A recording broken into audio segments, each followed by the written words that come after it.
In the future, if you go 20 or 30 or 50 years from now, you will see my objects coming up in Sotheby's or Christie's.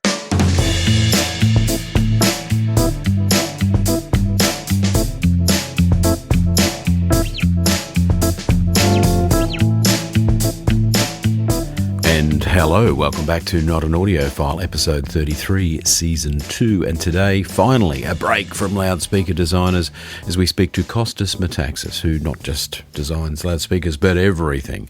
Turntables, open reel machines, amplifiers, and speakers. We find out how the hell he made an open reel tape machine from thin air. Are you craving incredible sound? I think we all are. Well, those listening to this podcast. For over 47 years, Len Wallace Audio has been guiding hi-fi enthusiasts on their audio journey.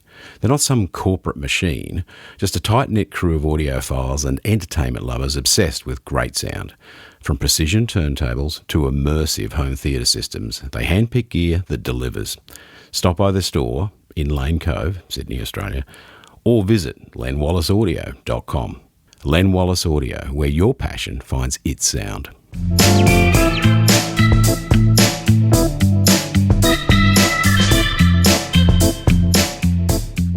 And welcome back to what my assistant suggests should be called the Hi-Fi Rant Unfiltered. It's not really a rant, but I do wonder, in the future, as a lifelong audio equipment technician, who's been fixing equipment forever, other than doing the other things that I've done, but that's what I've done the rest of the time and gotten reasonably good at it with practice, 43 years worth of practice. Yes, I'm old. Is that who's going to do it in the future? Because in the last 5 years, in this country at least, I would say 15 quite good audio technicians have retired. That only leaves about another 15 to go, spread thinly throughout 26 million people and a hell of a lot of real estate. I believe the rest of the world is in the same situation. So we've tried to employ people, both older technicians who were qualified and maybe a bit rusty, but, you know, that's what they'd done at some point in their life and in most cases quite recently.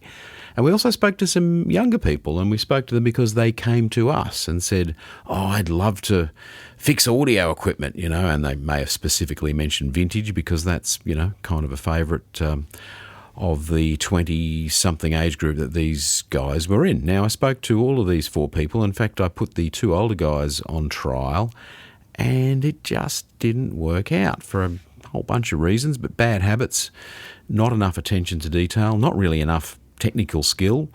In fact, just, you know, not really that good for a qualified tech. So I spent some weeks trying to train them, and they didn't take that very well. They thought they knew it all. And so they both, one was asked to leave and one left largely of his own accord. The young guys, though, were interesting, or more interesting, because they were really keen on being an audio tech. Now, that tells me that they thought there was a living in it, which there is. There's a living in fixing audio gear now, perhaps like there has never been. You can charge a decent amount of money, the same as probably any other, you know, like an electrician or a plumber or someone who can charge their time out because their service is important. And it is important to fix audio gear now because there's a hell of a lot of it out there. Really, there's as much gear as there's ever been, plus whatever's been sold new on top of that, which at some point, you know, is going to fail in some way or another. There's so much work, and as the work piles up, which it literally is at our workshop, there's less and less people to do it. So the rant, which is not a rant, is, can someone please, who's interested in wanting to become a technician at your local area, follow up the workshops that you can find and talk to them about how you might go about getting trained. There is, as I understand it, no qualification as such worldwide. There certainly isn't in Australia. I'd say the youngest good technicians, the lifelong technicians that have a broad range of skill, are around 55 or older. So in less than 10 years, there will be no one unless we train some people up. On with the show. And another new but brief segment we'll be having in the future and on a continuing basis is some news. And in HiFi news, PS Audio have released a new signature range known as the PMGs. It's just out. It's very exciting, they tell me. And it looks, I have to admit, it looks amazing. I have not heard it yet. I will be soon. The news leaked to me via, in fact, probably one of the only dealers in the country with any in stock. Jeff at Hey Now Hi-Fi has the preamplifier in stock now, so I would make an appointment and go and have a listen. Give him a call, his number and details, etc. are on heynowhifi.com.au. We're on the phone with Kostas Metaxas today at Not an Audiophile. Thank you, Kostas, for answering the phone. In Greece, as you were saying.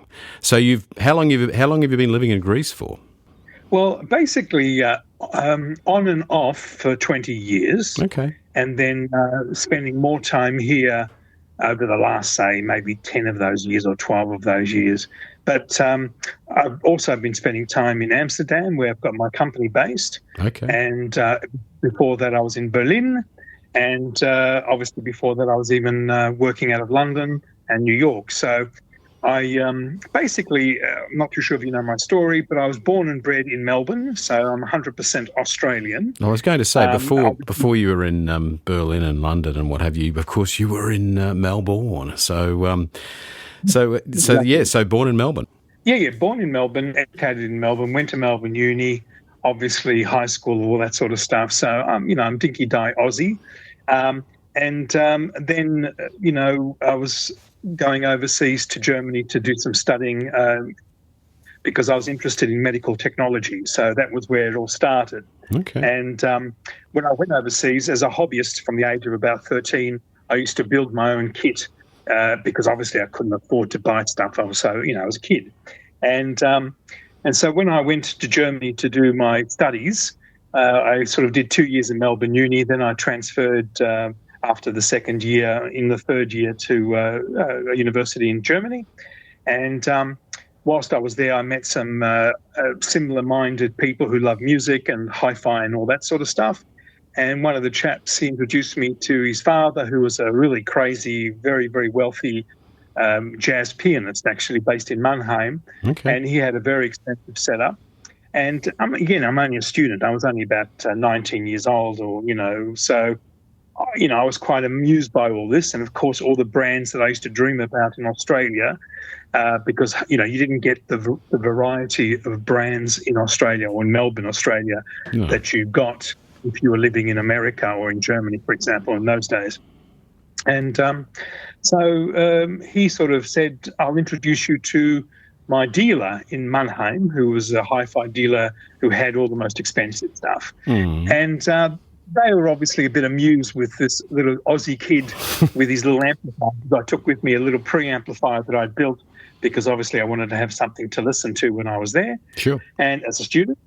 And so they took me to this big shop, and in that shop they had all the top brands at the time, which were Levinson, Macintosh, AccuPhase, all these from Japan, from England, from wherever. Yeah. And he put on a system, and it sounded pretty nice. It sounded okay, nothing spectacular.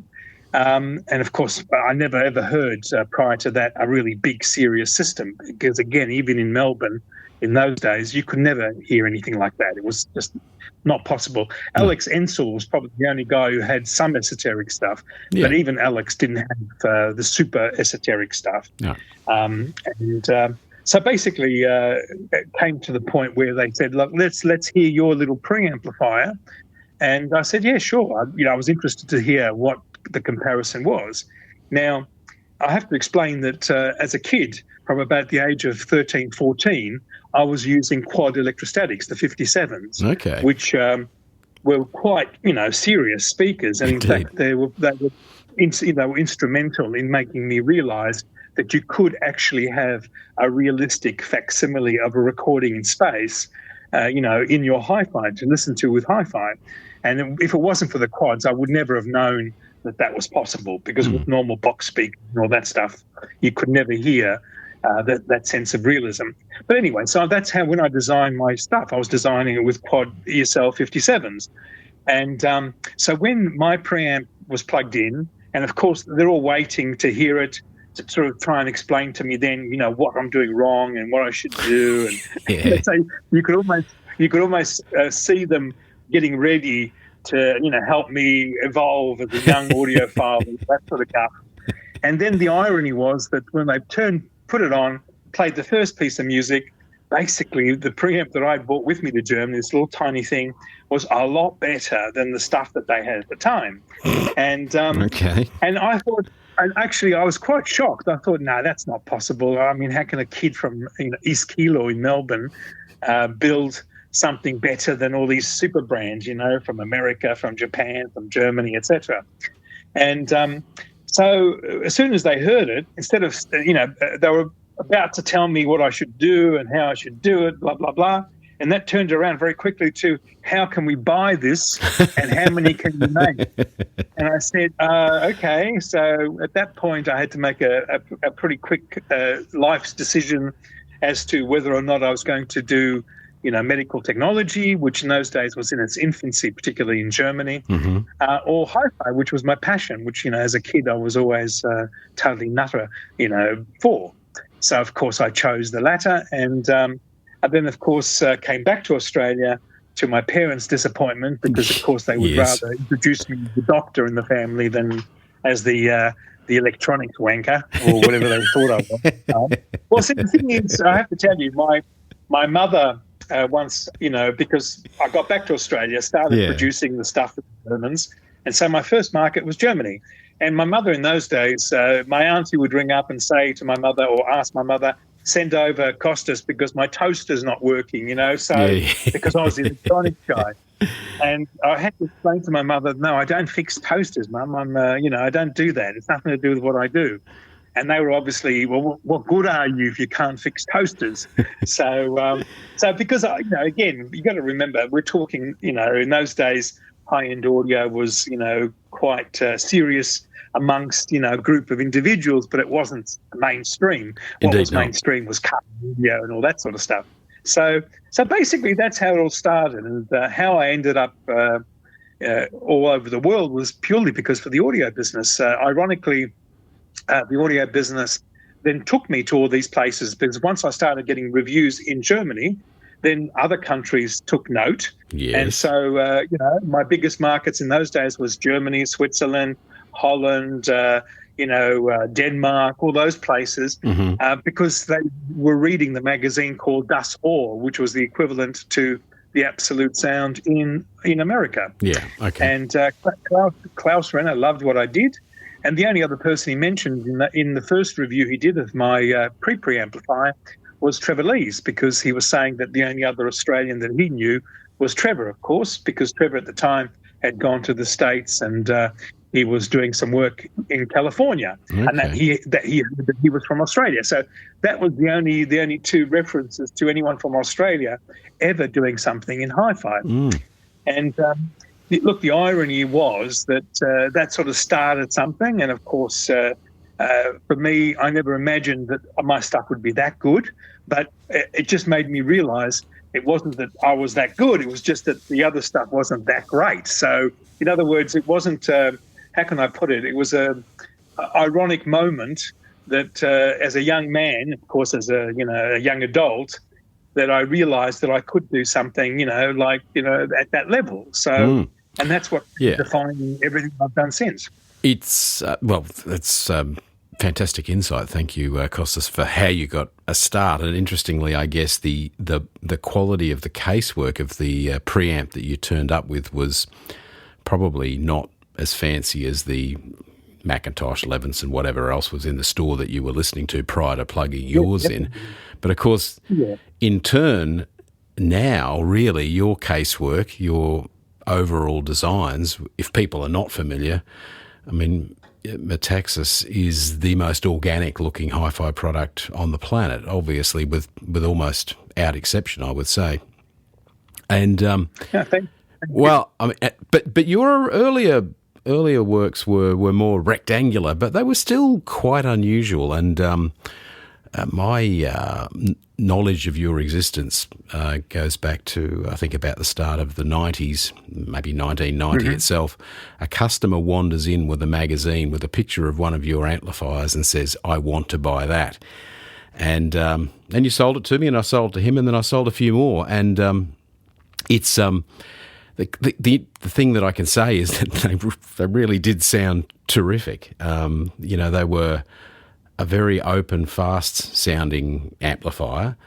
And reading some of your information on your website, it seems that a lot of those ideas that you had in the earlier days regarding amplifiers, at least, still carry on today inside the more mature and beautifully CNC machine casework of your current models. Is that the case, or because certainly there's no Class D modules inside of them? No. Look, I think the most important thing that you learn in this business is if something works, you have to keep refining it. In other words, basically from the day that you heard the amplifiers in the 90s, which is 30-odd years, almost 40 years ago, basically today's versions are just much more refined, meaning much better quality components, much better matching, much better isolation between the cases and the boards, and understanding them mechanically and how that impacts sound. Also, the fact that the actual modules with the heart of the amplifier can be easily removed and updated enabled me to quite easily play with that. So you're forever, and even today, you're forever changing, playing with parts, wires, layouts, PCB materials. So in other words, since those days, it's been mostly, obviously, of course, there's been some major improvements, but that's been because of the fact that everything else has improved in the meantime. In other words, back in those days, the resistors you used were either German or Chinese, ironically, and the Chinese were actually manufactured with old German machines. What I found out very quickly back in the day was, and this is maybe a little bit heretical, is that the new German resistors at the time, the Beischlägs, the Rodersteins, sounded very brittle and harsh and all that sort of stuff, whereas the Chinese, who were knocking off the previous generation of the same stuff, sounded much more musical and liquid and all that sort of stuff. So basically, the most important thing that you've been honing is your ears, and it's to understand when something is a lot better. How do you know that?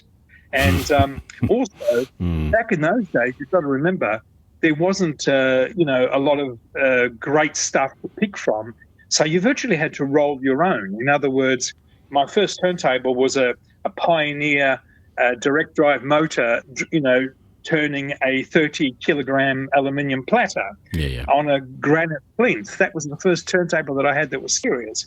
And I was only about 18 or 17 when I had that. And so you had to sort of do a lot of stuff yourself. And I was very fortunate that when I got the notoriety in Germany, I was able to then to talk to other manufacturers that were doing world-class stuff. And I was able to buy some of that stuff to play with. For example, in those days, I was also dealing with Goldmund when I came back to Australia, because they were just started out. And he had a great review in America with one of his tables. And so I started importing that into Australia. And that obviously helped me develop my business as well. But it gave me another level to listen to, and also like a reference standard to other stuff that was available at the time. So I was fortunate enough to, understand that the most important thing was my ears. And to that event, I ended up also buying from Stellarbox in Switzerland 2 tape recorders, because I felt that as good as the turntable was, back in those days, my biggest bugbear was that you could never get the same sound twice from a turntable. They were always, depending on the temperature of the room, all these things. Yep. They were. That's how much the other crud thing was on the stylus, etc. Yes. Yeah. So you always had. So from an absolute point of view, I found it always a little bit difficult. Although of course you had to design phono stages, which I did. But I found the tape recorders far more stable, and a much bigger sound, a much more delicate, much more organic sound yet again than the turntable, because obviously to make a disc, it comes from tape, and then they have to modify it. They have to, compress it. They have to do all these things to it. So if you could imagine that tape itself, without all those artifacts, you could hear things much more than you could otherwise. And that's always been the secret sauce. If you look at the best products out there, the designer has to have some way of hearing how good his things are. Otherwise, you can't sort of design in a vacuum. So when I was doing the design work back then with the Goldman reference, for example, I had one of the first productions of Goldman reference in Australia and in the world at the time. I had it even before Harry Pearson had it.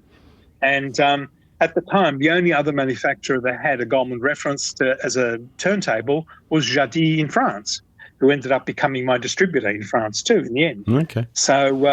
So ironically, again, if you can hear it, you can design with it. The same with the quad speakers, the quad 57s, which I also owned, up until about the age of 23, 24, which I then, started playing with Martin Logan's at the time, because I was always an electrostatic nut. Yeah. And then I started building my own, because, again, I was lucky enough that the chap who was servicing and fixing the Martin Logan's at the time, I met him, we got on, and, he basically explained to me the simplicity of it. And I thought, okay, let's try some ourselves. And so that's how it all started with the electrostatics. And, of course, now we also do electrostatics as well. But the truth of the matter is, these things were always in my mind, the top of the tree, but they were still crude. In other words, no one had perfected an electrostatic up until those days, and of course Martin Logan was the latest flavour of the month at the time. But the truth of the matter is, I don't think anyone spent the effort on electrostatics as they have on cone speakers, because if you look at cone speakers, for example, the ones that you can get today are infinitely better than the cone speakers we had 30, 40 years ago. Mm-hmm. So basically that's been always my mantra, which is you have to be able to hear so if you're going in the right direction. And then also when you hear a new product, when you're developing a new product, you know very quickly if it's going to survive, if it's going to have legs and be something you can put into production or not.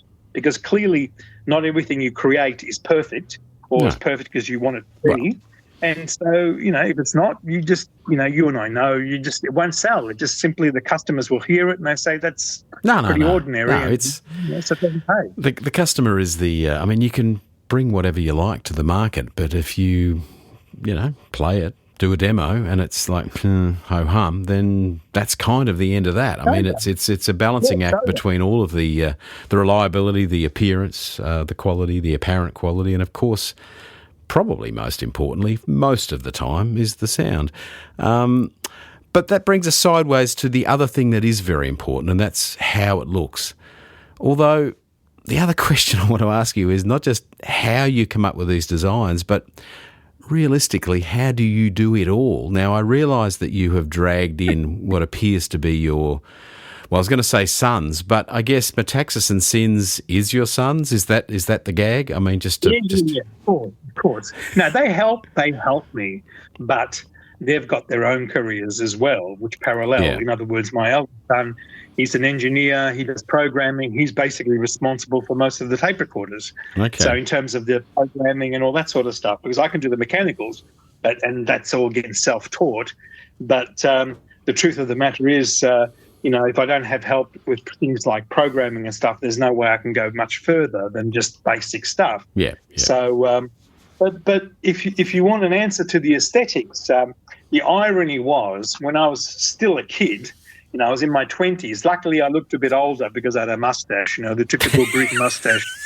It makes even babies look bigger or older. More older. Basically, I was lucky that when I was in my mid-20s, I was going to CES shows in Las Vegas. In those days, that was where all the action was. Indeed. And at the Sahara Hotel, which ironically, what people don't know or might not even know, is back in the 80s, in the mid-80s and the late 80s, the Sahara Hotel had on the second floor a porn show, a pornographic video show, and on the first floor it had the high-end audio show. So I'm going to tell you that surely more. Days, it was so fun. That's more than a coincidence, surely. Yeah, I'm sure. But basically, in those days, I'd have Nelson Pass come into my room and have a coffee with me. And Nelson was about 10, 15 years older, but he didn't realize that. He thought I was the same age as him. Okay. Or thereabouts. But all of those guys, Roland, the guys from all the industries which I grew up in, because then that was also quite a treat. Again, you read about all these people, and then you meet them at these CES shows. Absolutely. And they're also as intrigued about you, because they're saying, excuse the vernacular, but who the fuck are you? And where did you come from? What planet did you come from? So it was actually quite funny. But, ironically, back in those days, and I'm talking now the mid-'80s to late 80s, no one in Australia really knew what I was doing. Because I had a very low profile in Australia because I didn't need to sell to Australia. I was selling, my stuff overseas. And the only thing I started selling when I started selling Goldwyn and stuff to Australia, in other words, for the local market, then they started getting to know that I was there, but they only saw me as a distributor of these products from overseas. And they, as you know, just hold on a second, I've got someone at the door. Yeah, that's not a problem. Yep. Coming. We'll take a quick break and back in a second. March Audio, fantastic amplifiers. Alan March has been on the show a couple of times. He's a great guy, very, very smart cookie, and he manufactures a range of amplifiers and loudspeakers using Purify components in most cases, which we all know are extremely high quality. So check out March Audio, great sound, brilliant build quality and design, and in fact I believe there is a new preamp, which is a ground-up design of their own, coming out from literally a clean sheet of paper. marchaudio.com. Where was I? Yeah, so basically... you weren't well known, except the distribution of a few super-duper brands was obviously drawing some attention. And I'm going to say that 89, 90 must have been when you suddenly maybe you brought out a few new models or something, because I know you had models of amplifiers before that. I mean, clearly you did. You were selling them in Europe, but I don't, like you say, I don't think, maybe I was out of the loop, but I didn't, as I say, I didn't know about the product until, I think it's the start of 1990 thereabouts. So, you know what it was, Andrew? It was once I got some reviews in England, in the UK, when I got the first review outside of Germany, and it was obviously no one in those days. There was no internet, and no one bothered, with what was going on in Europe. No. Basically, when Ken Kessler wrote up the Solitaire and the Opulence, and of course the Soliloquies, that's when, and that was late 80s and early 90s, actually early 90s.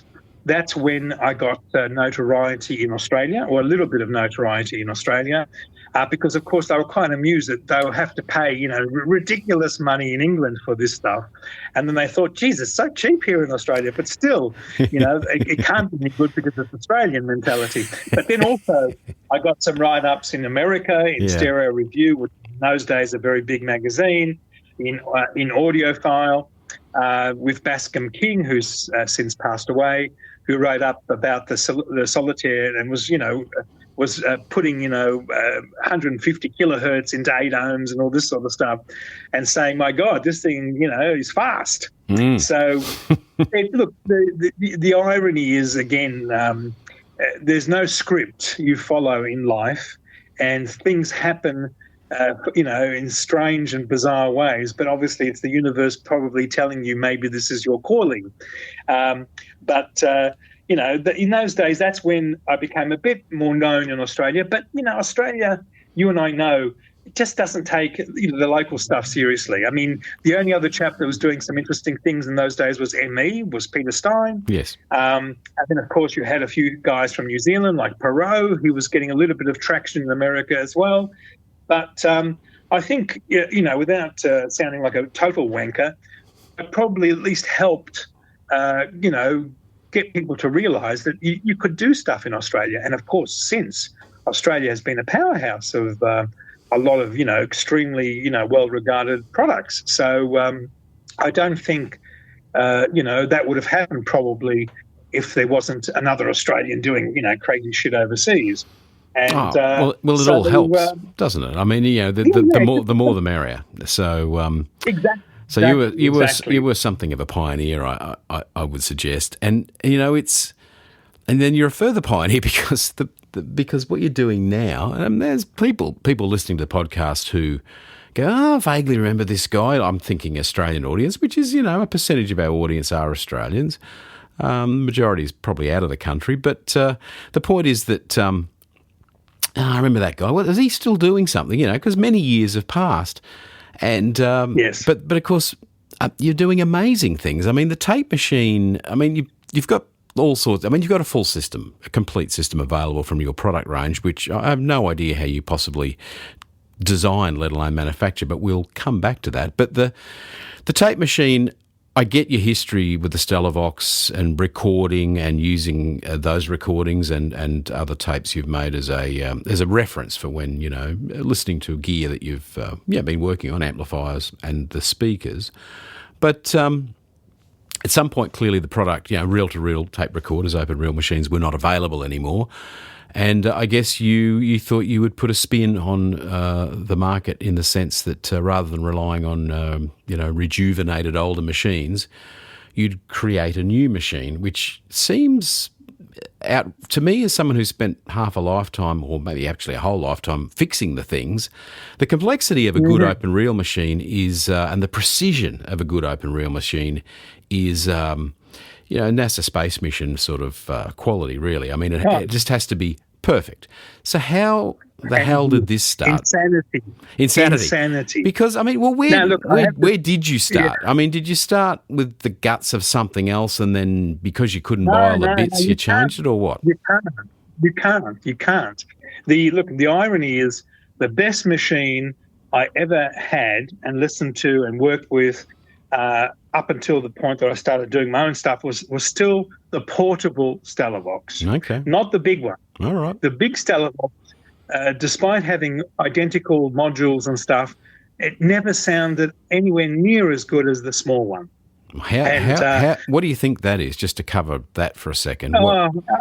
It's probably a lot of things, but I think mostly to do with the transport. It has to do with the fact that even though George's Keller is my mentor and he's a genius and I love him to death. And he's the most underrated and underknown because he basically created high-end audio. People don't know that.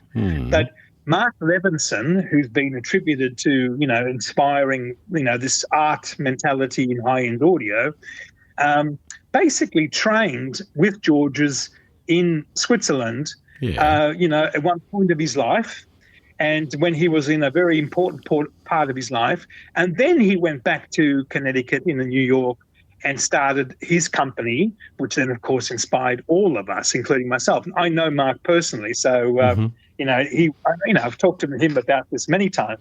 But he and I have a, deep love and affection for Georges Kelly because unfortunately, no one really knows that this is the guy. This is the guy. But anyway, not to digress, his little machine with some simple modifications, because you've got to remember, towards the later part of the tape world era, they started killing the machines with all this extra bullshit that it didn't need, limiting and this, which the machines of the 60s and the 50s, of course, didn't have, which is, of course, why those recordings of the 50s and the 60s were always infinitely better than the 70s and the 80s, because by then they started using cheap op amps and started doing all that crap to the poor machines and killing it. So that's why, and that's the other irony of tape. So basically the best tape recorders made before, the stuff that I'm doing nowadays were done in the 60s, to be bluntly honest. The older Studers were fantastic. The new ones, the transports are okay, but very precise, all that sort of stuff. But the electronic is ghastly. You have to basically gut them and replace them. And that's even what Mark Levinson did with the old A80s. He used to basically gut them and put John Curl's circuits in there. Okay. But what people don't know is that a tape recorder basically is more or less the record side is a very simple line stage. It's not very complicated with very small equalization because the record head is very low inductance. Yeah. And the playback side is very similar to an RIAA moving coil cartridge stage. So in other words, they're not complicated. It's not magic. It's nothing all that special. It's actually very basic and very simple. And what makes a tape recorder even better than a turntable is that it only really needs one time constant rather than three, which is what, the RIAA has 3 time constants in an equalization curve. Whereas CCIR, which is the tape standard, only has 1 time constant. That's it. Yeah. So basically, it's a much, much simpler circuit, which therefore also helps in the sound quality. Now, the way I started was, of course, I was using the Stellavox, the small Stellavox as my starting point. And at the start, I had the great idea, because I didn't know my ass from my head when it came to tape recorders, but I didn't, look, nobody knows. And the only other person that I knew at the time that had a little bit of extra knowledge was a guy called Jean-Claude Schlupp, who used to work for Nagra. Okay. Yeah, and but no, John Claude, he wasn't interested to tell me, how to make tape recorders. That's for sure. Because it's, firstly, well, you rang him up and asked. Well, I got to know him through a friend of his, right? So, and we talked. Yeah. But he was a typical arrogant Swiss engineer, which they all are. And here's this Australian, this Aussie guy asking him about making a tape recorder, and he's like laughing. He's thinking, you must be kidding. What are you on drugs? Are you drunk? So that was basically the normal reaction in those days. And also, so you couldn't find anyone to help you. So my first idea was to go to Jean-Pierre Gudner, who was the guy who was still running he used to work for Stellavox, and he was on the side servicing them, and he was also helping me update my Stellavox machines, because I bought quite a few of them and had them modified to the SM8 standard, which is the higher biasing current at 128 kilohertz rather than 64, which is the standard machine. So my first idea, because he had quite an inventory of parts, was to make a small Stellavox, but with the ABR, which was the reel adapter that enabled it to use 10-inch reels as a machine. So that was the first idea, and I talked to him about that. And then, so that was where it all started. And, of course, what he then did was went off and decided to drop dead. So that was the end of that idea. So, I'm being, of course, sarcastic. Yeah, exactly. So he sort of passed away, so that was the end of that idea, and I spent quite a bit of time and quite a bit of money trying to do that. So this is the gentleman that was continuing on the Stellavox tradition, who had the parts. Exactly. Yes, Exactly. So, and also one other aside, just so that you guys know, when Stellavox went under, because all the tape recorder companies, including Studer, as you know, went bankrupt. They all went under. Mm-hmm. And the only one that didn't go under was Nagra. And Nagra, what people don't realise, was the reason that it didn't go under wasn't because they were such clever business people, was that his son was a billionaire from the set-top television business. Okay. So in other words, the son had a ton of money, so he kept the business going. He thought, what the heck, this is like a tiny little division, right? Yes, indeed. Yeah. And that's the only reason why Nagra still exists today. And, of course, they don't make tape recorders anymore. But the joke is, and now the sister runs it, but where I'm coming to was that when Stellavox went under, sadly, I made the fatal mistake, because I was a Goldman distributor at the time, to introduce Stellavox to Goldman, to Michel Rebuchon. Okay. And what people don't realise is that at that time, of course, when they went under, Goldman picked it up for nothing. So in other words, they were there at the right time. They swooped in, picked up gas. It's the usual, when something's drowning, you send them a line and pull them up. And so he picked it all up for nothing, and then, of course, did nothing with it, which is also a bit of a travesty as well, sadly, because I was hoping he might at least try and do something. In those days he was in Paris, but then he went to Switzerland, and I was hoping he might rejuvenate something, and at least I wouldn't have to bother to make something. But that never happened. Well, yeah, and I mean, was your goal, if you had picked it up at auction or however it was sold, you would have had tooling and drawings and parts? Would that have given you a massive head start, or did they not really have much left, really? No, actually, the irony is no. It would have actually been a big mistake, because the technology to make a tape recorder today is totally different to back then. Yep. And what I'm trying to say is back then, if you wanted to make tape recorders, firstly, you had to get special motors made for you. And the motors that were available were, the basic DC, brushed motors. There was nothing really different to that, unless you were like Stellavox and make your own motors from scratch. Yeah. So basically that was the first problem. So therefore, all your motor control circuits were based on a motor that wasn't really designed for low torque, low speed. So ironically, when I started researching it, and this was also with the help of my son, thankfully, we started to realize that the only industry that was using the sort of motors we needed was the EV industry, because they needed something that can have a high torque, because obviously you get to move a mass of a car from 0 to whatever speed. You need something that has all that going for it. And also the controllers to run that, all MOSFETs, very efficient compared to, say, the more traditional oscillator way of driving it with power transistors and amplifiers, basically.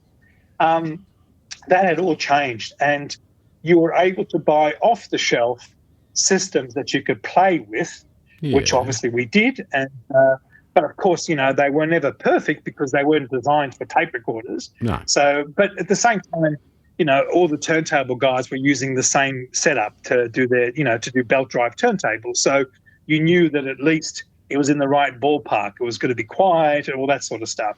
So you're implying that was the starting point. You're implying. Sorry? I just wanted to. So you're implying that. So your tape machines are all direct drive. Basically, they're. Totally, I mean, 100%. so that kind of, and by that, for those not so au fait, you've got 3 motors, or they're not auto reverse. No. There's actually 6 motors. You've got 2 separate reel motors, obviously. Yeah. And then you've got 2 capstan motors, because my machines are dual capstan, but independently, totally. Still closed loop. Yeah, okay, yeah. So 2 capstan motors, yep. Yeah, 2 capstans, 2 reel, and then you got got 2 the tensioners or something. Linear motors to push the actual carriage up and forward to remove the tape off the heads. Ah, of course, yeah, okay, yep. So there's 6 motors, and basically what I was doing at the time when I was looking at it and researching it, I thought to myself, if I do something a little bit like a Nagra T and a Stellavox put together, and the reason I liked the idea of the Nagra T was the fact that then you can control the speed sort of infinitely more than you can with just one pinch roller and one roller. Mm-hmm. So that was the reason that I went in that direction. And then also because then you could balance it better, because then it's basically a total closed loop. You don't have the issue of, one reel influencing it more than the other reel. So basically everything's totally balanced. Anyway, so that was the idea. And then the irony was I had a guy, I met a guy who was able to do some of the other work for us, because my son obviously wasn't a motors expert. No. And he just finished university. And so he sort of helped up to a point. But then we needed to bring some other people in, which we did. And we found a guy in Peru, of all places, who was actually quite clever. And we brought him here to Greece at the time. We were doing it in Greece, and at the time I'd sort of machined the guts of a tape recorder, and then he was there to make it basically work. And obviously that was the starting point. And then he did that to the best of his knowledge without knowing anything about tape recorders at all, which was also good too, believe it or not. And because sometimes if you know too much, because I had a friend at the time, for example, who was a fanatic for tape recorders, and he kept telling me, do this, to do this, to do this. And I said, it doesn't work. This is because all the things he was offering, ideas he was offering, were fantastic for stuff done in the 60s and the 50s. But with the modern technology, it just didn't work. So you had to start with a clean sheet of paper. So this chap managed to get the basic system turning. And then I realized how bad my mechanics were, because obviously then you could tell with the wow and flutter being ridiculous and all this sort of stuff that I had to sort of then get that right. So basically it was all to and froing. So luckily I had the electronics sorted, so that wasn't going to be the issue, but it still became the problem. When I say electronics, the audio, but the actual mechanical turning electronics were almost there. But then I had to get the mechanics to work because obviously they were letting it down. So it was a balancing act. And believe me, there were times where I just thought, no, this is too hard, seriously. And I was almost about to give up, a few times. But because how many years are we talking about as far as tinkering? Not tinkering, probably working virtually full time, I guess, to get this thing to work. Full time, 2 years, basically 2 years full time work. Yep. And also that's pretty fast, really. I mean, that's but I had no choice. I had no choice, Andrew. The reality is, if you don't. If it doesn't work, it could take 50 years. It's not working. The truth is, either at a certain point, luckily for me, at a certain point, I managed to tweak on what I had to do to get it to work. Again, intuition, nothing to do with, you could read whatever you wanted to read about mechanics and this, but unfortunately, it was only really through the working with my Stellavox machines. I had also bought Nagra machines, of course, and Studer machines. I knew the machine. So I had sort of had a rough idea of how they were working and the tinkering and all that sort of stuff. And so with all that, I managed to get the first machine to work and make real music.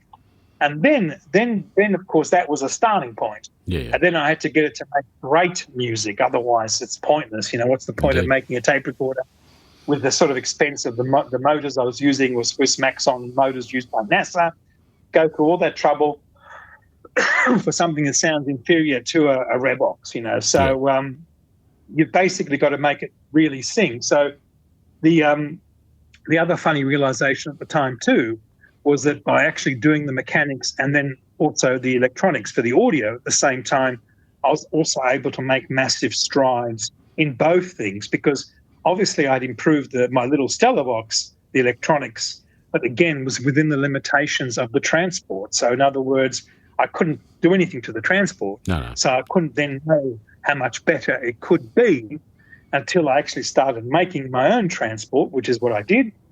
And of course, then it was to and fro and to and fro. Listen to that. How if I change the suspension resonant frequency, what happens? If I change the tensiometers, what happens? If I make the tensiometers stiffer or softer or all these sorts of things, you have to, or the springs, for example, that regulate the actual tension of the pinch roller onto the rollers, onto the actual capstans. All of this sort of stuff, you had to figure it out by just intuition and listening, a lot of listening. So, and luckily, I think that's the biggest gift I was ever given from a teenager was I could hear when something was going in the right direction. And then after that, I just kept pushing and pushing and pushing and refining and refining and refining. I'm doing that at the moment with my big electrostatics, which I've done the first omnidirectional electrostatic speaker. And the irony is when something can tell you very easily that something's changed, then you're in the right direction, because then whatever you do, you'll get instant feedback. And that's the critical thing of when you're developing and designing hi-fi. It's like making a wine, when a winemaker does wine. Let's talk about wine. Well, basically, I think what he's really doing is he's got his history of his tasting notes and his mentality of when the grapes were like this or when we picked them like this. So it's all that. It's just really experience that helps you navigate. I think that's those times where there's a real value to that experience that I think many discount, perhaps. But the reality is, it can take a lifetime to refine a given product. Really. I mean, you really are. I mean, like you said with your amplifiers, you're basically building on what you did in the 80s and refining that, and that's how you get to something that's exceptional. I don't know how else you could do it. I'm pretty sure you can't take a clean sheet of paper and get something astounding and perfect within 6 to 12 months. Not something that, particularly amplifiers and particularly tape decks. Tape decks were a thing that were very well, there was many of them made, and they were, I look back at some of those things and go, and this is in relation to your tape machine. I look at the older ones and go, how they were $1,000 or $2,000 or $3,000 or $4,000 in this country in the the late 70s, early 80s, mid 80s, what have you. The heyday of good quality open reel. Well, you would say the opposite. You say the heyday is the 50s or the 60s, but bear in mind, exactly. You're a couple of years older than me, so I'm more of a 70s, 80s guy. But anyhow, the point is that the mechanism quality is incredible. And that's why when I say how do you make these things today at any kind of sensible cost, and I guess they're not an inexpensive piece of equipment, I guess, but the little bits and pieces, all the little dingly danglies and bits of mechanism and fine bearings and things, how do you go about getting all of that made? Is that something you just subcontracted out to some Swiss company or something, or is it, or in fact, China? Up to a point. Up to a point. But if you go back in the 70s, late 70s, and you look at consumer decks like TX and all that sort of stuff, you'll notice that they were pretty basic, and they would use like one motor and a lot of activators and rubber belts and all this sort of stuff to make it work. In other words, they weren't anything like high-end. So basically, because that's the only way they could do it to a price. The same with cassette decks. If you look at a cassette deck, there's only one motor in it. Yeah. All the other stuff is, little levers and that which move and change a pulley or something to make it do what it has to do. So they're mostly mechanical, and everything that's done is done mechanically. Where we've been able to make something a lot better is because there's none of that. It's all basically the motor turns. Yeah, impressive. Yeah, and the motor turns, and basically the rest is on a very stable platform, and therefore you don't get all this resonance. And imagine all these bits of metal, bits of flimsy tin, and all that, floating around, bouncing around to the music, and then not influencing the sound. So no, indeed. And then also you've got the situation with tape heads. For example, the heads used in Studers and Nagras and stuff are always a lot better than like a TIAC. Where do you get a tape head? I agree with the difference in quality. I mean, obviously the tape head is really is everything, isn't it? Would you say, or no? It's not everything. A tape head is basically like a pickup cartridge, like a moving coil cartridge. It's the same mentality. You've got a coil, and you've got some way but it's done magnetically by inductance rather than having movement in a stylus. So basically, the companies that make these are the same companies that make the magnetic readers in an ATM for your bank. Okay. So, all right. or anything that has a card with a stripe that has that does all this sort of stuff. And there's a company I've been using in Italy called Photovox, which makes heads for all the banks and all the tolls and all that sort of stuff. Right. And they also make, they've got the heads from back in the day when they were doing it. They obviously started off as a tape recorder. So they were a components manufacturer in the 60s, 70s, and 80s kind of thing for tape heads. Yeah. Yes. Okay. And then they diversified because, as you could imagine, they were using readers and stuff in banks and all that sort of stuff, or security cards. When you scan a security card, you need some sort of head that reads the magnetic stripe. So basically, they then obviously went off and did that, but they still kept the technology that they already developed in the old days for tape. So I was able to find them. There was another company called AM in Belgium, which is actually all made in Romania. There's a factory in Romania that makes tape heads identical to the Studers. They basically took the Studer details, and of course, when the Studer went bankrupt and it was out of patent, they started manufacturing them. So you can get virtually knockoff. I mean, they're not cheap, but because obviously nothing's cheap now to make this sort of stuff. No. But reality is that you can get brand new Studer heads now without a problem, as long as you're willing to pay 600 euros for them, which is a lot of money, obviously. Yeah. But the same with the Photovox. The Photovox are about the same. So you're looking at about $1,000 a head, but then that's not a lot of money for a good cartridge. So I suppose that's right. Yep. And they're new. They're brand new. They're not a old thing that's been cleaned up or relapped and all this rubbish. And obviously because people are wanting to use it mostly for playback. Also, a lot of the tape recorders I produce are just playback only. They're not. Nobody bothers with record anymore. You don't need it. Really?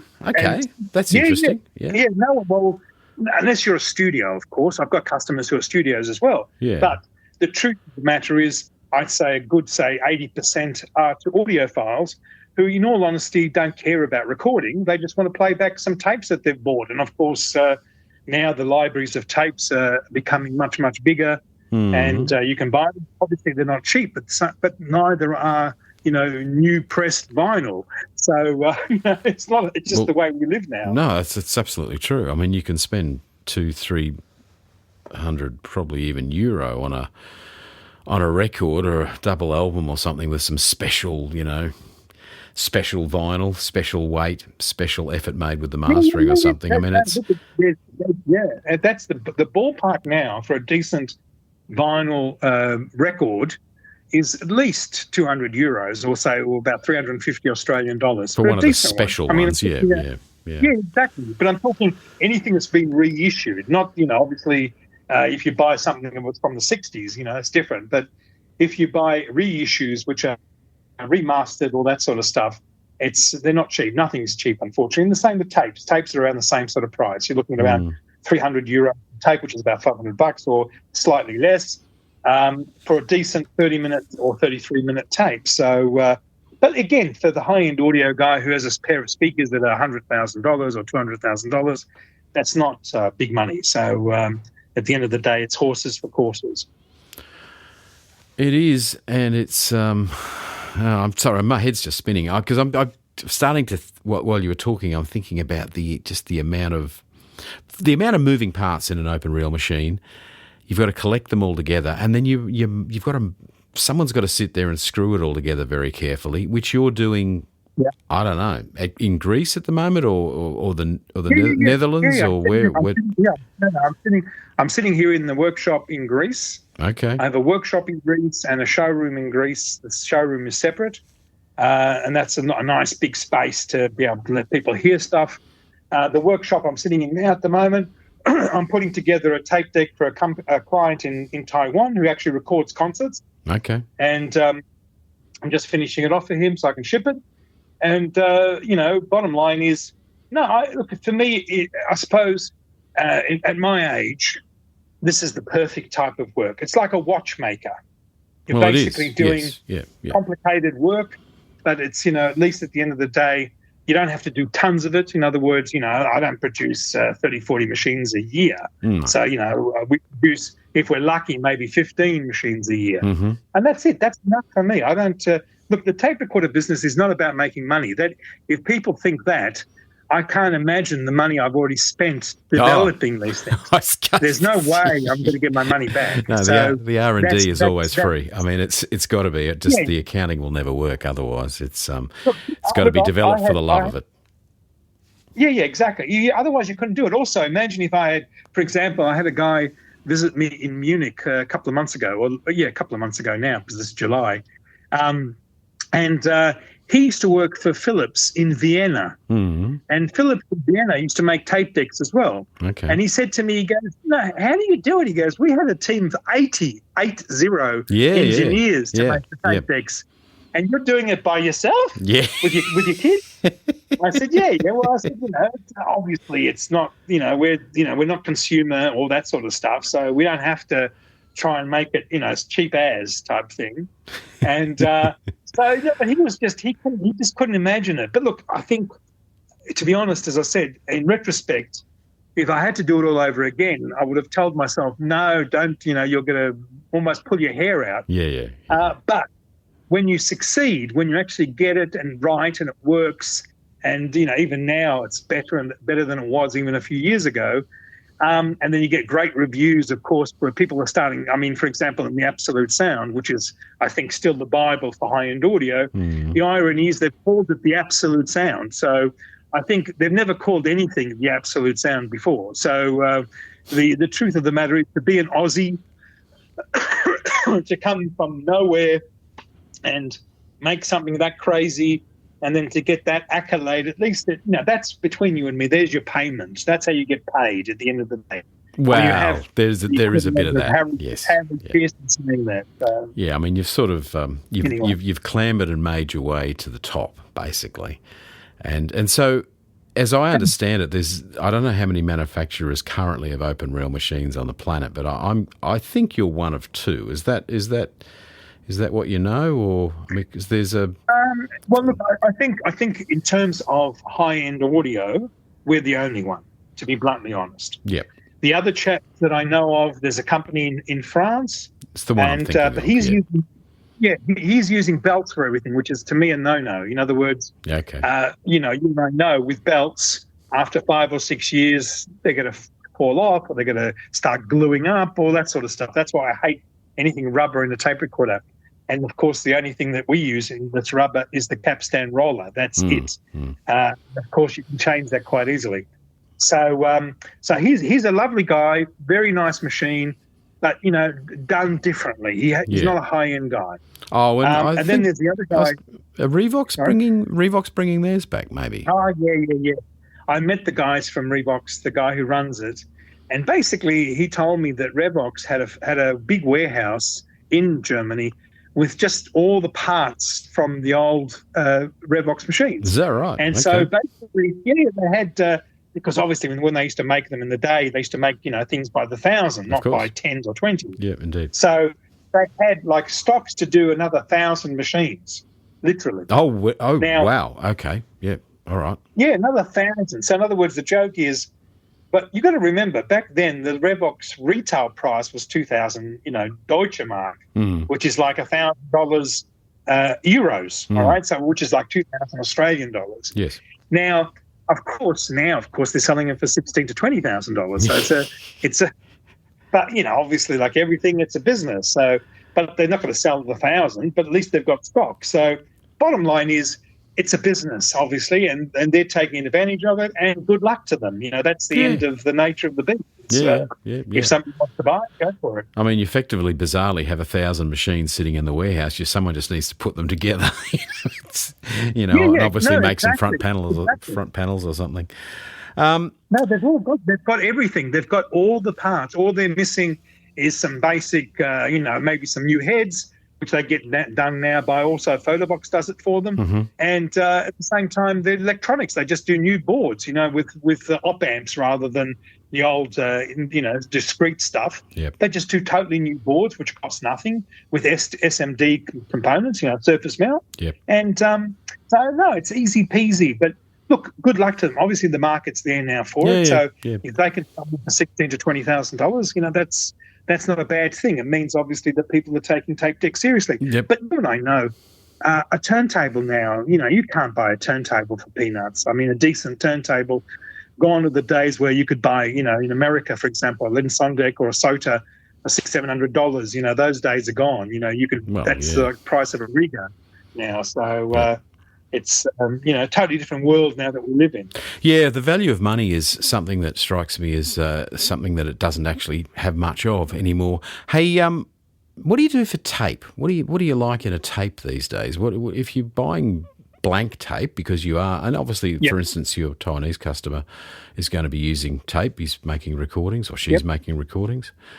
What do you like? Have you got a recommendation? How do you buy it?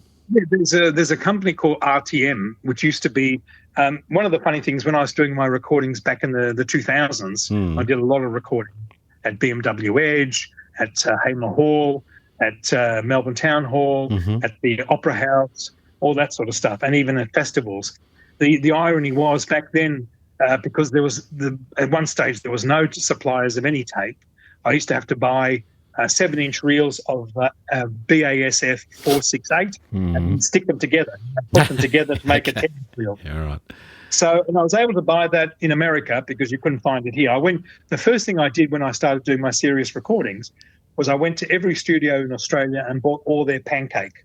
Okay. And the pancake they had at the time was the 468, which was still my favourite tape. Okay. And in fact, I've got over 100 rolls of pancake of 468 stored because unfortunately now Recording the Masters, RTM, they don't make it anymore. They've stopped making it, that formulation. All they're making now is their 900 formulation and their 911 formulation, which is fine. It's not a problem. It's pretty good as well. Okay. But the truth is there's two companies making tape. One is called ATR in America, which is the old amp.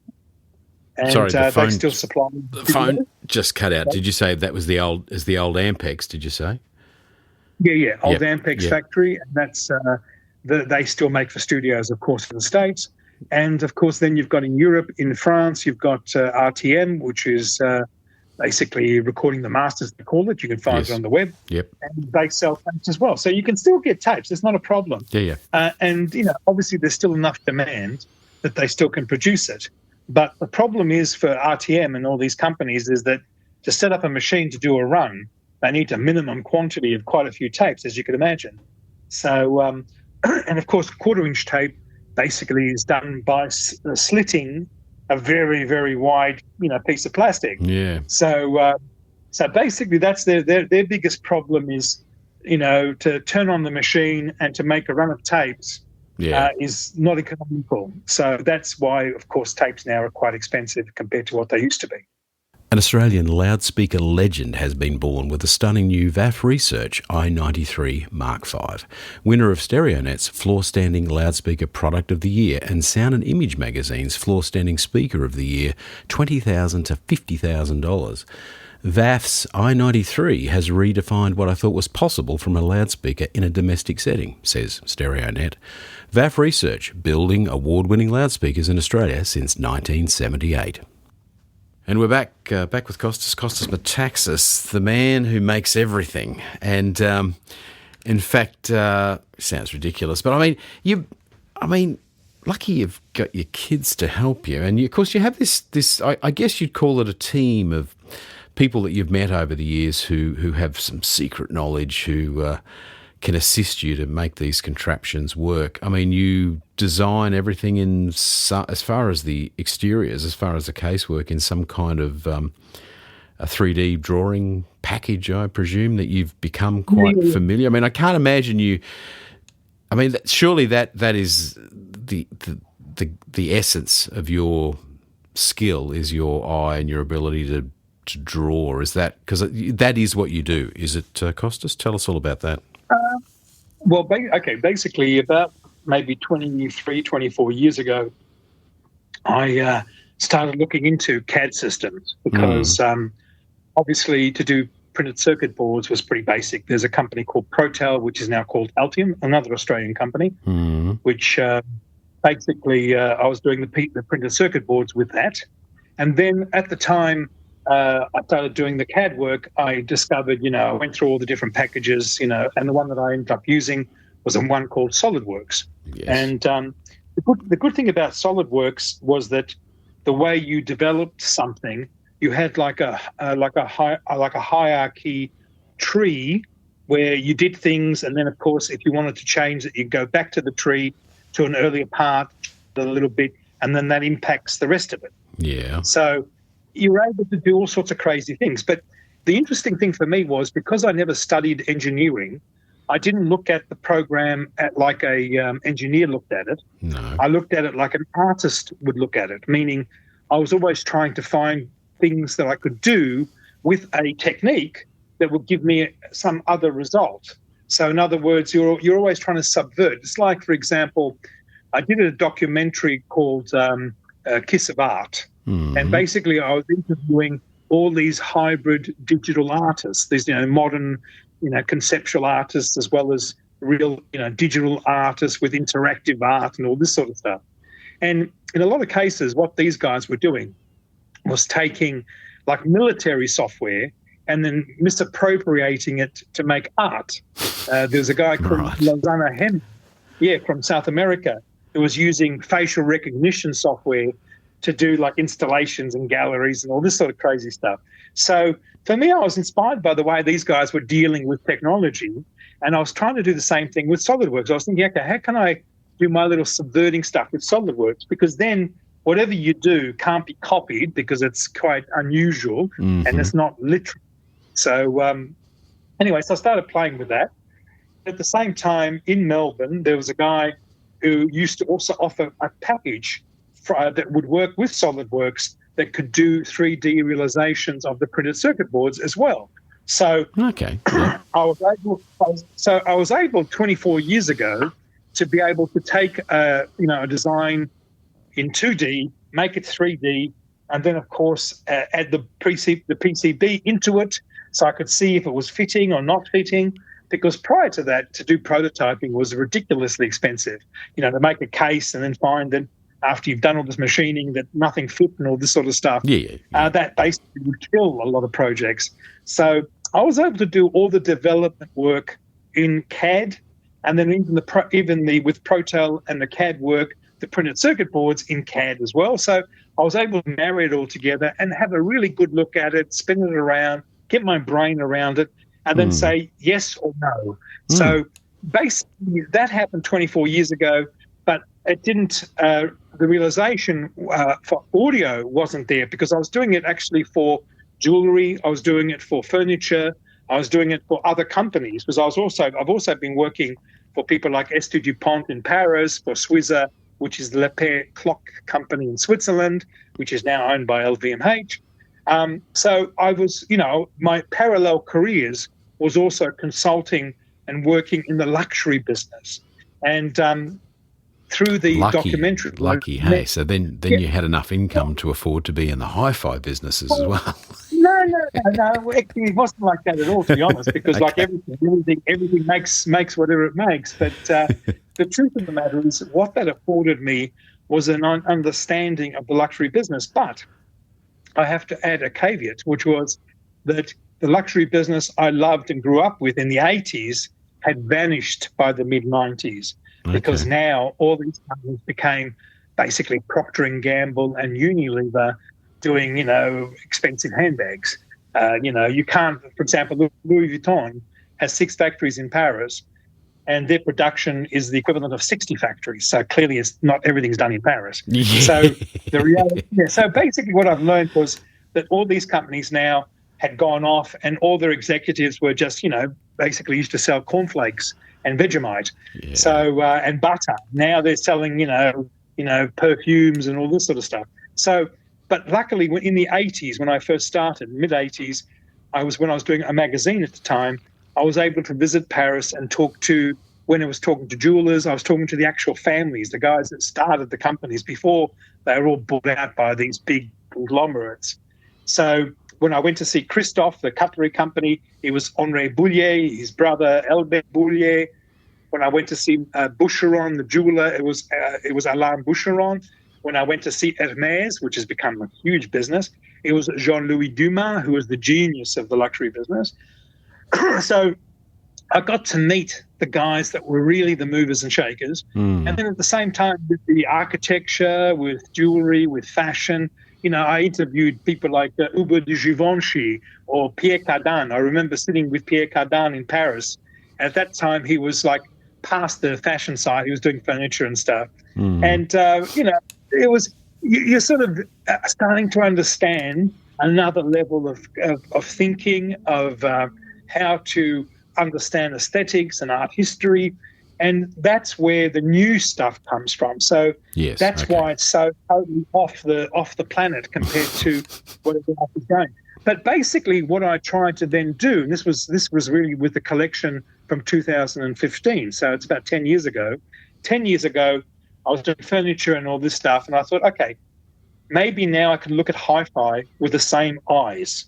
And because otherwise, if I had to do another box, I wouldn't bother. It's just no point. There's just too much of that, right? Yeah, so that's interesting, because timeline-wise, I feel that's when I first saw maybe when was the first time you went back to Munich with the new stuff? Was that 2015, 16 or something? Yeah, exactly, 2016. Yeah, and I'm like, this is kooky.